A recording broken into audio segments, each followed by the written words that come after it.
When I started Microsoft, I didn't think of it as all that risky. I mean, I was so excited about what we were doing. It's true I could have gone bankrupt, but I had a set of skills that were highly employable, and in fact, my parents were still willing to let me go back to Harvard and finish my education if I wanted to.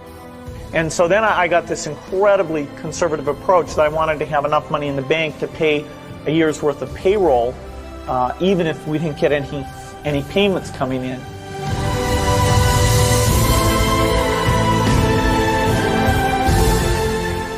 One of my biggest memories of Harvard came in January 1975 when I made a call from Courier House to a company in Albuquerque, New Mexico that had begun making the world's first personal computer. I offered to sell them software. I worried they would realize I was just a student in a dorm and hang up on me. Instead, they said, "We're not quite ready. Come see us in a month," which was a good thing because we hadn't written the software yet. From that moment, I worked day and night on the extra credit project that marked the end of my college education and the beginning of a remarkable journey with Microsoft. If you're going to start a company, it takes so much energy that it better overcome your feeling of risk.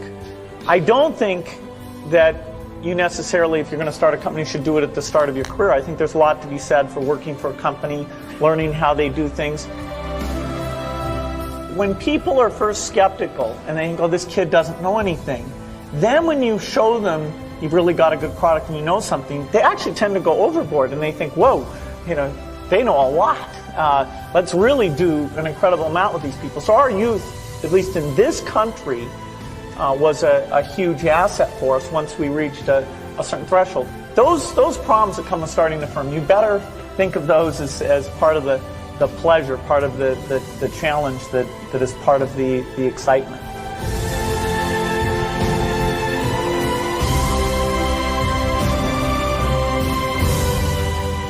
You can't just keep doing the same old thing you were doing before. You have to take your skills and attack the new frontiers.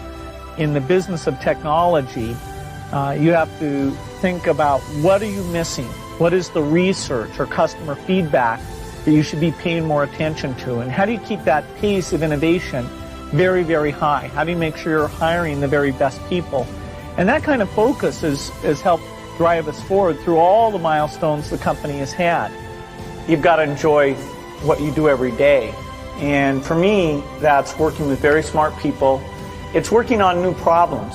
Every time we think, hey, we've had a little bit of success, we're pretty careful not to dwell on it too much because the bar gets raised. People's expectations of the products, we've always got customer feedback telling us the machines are too complicated, they're not natural enough. About 25% of the time that I'm out traveling around meeting with customers, Europe, Asia, and that sort of helps me think, okay, do we have the right priorities? What are people responding well to, and what would they like to see us do better?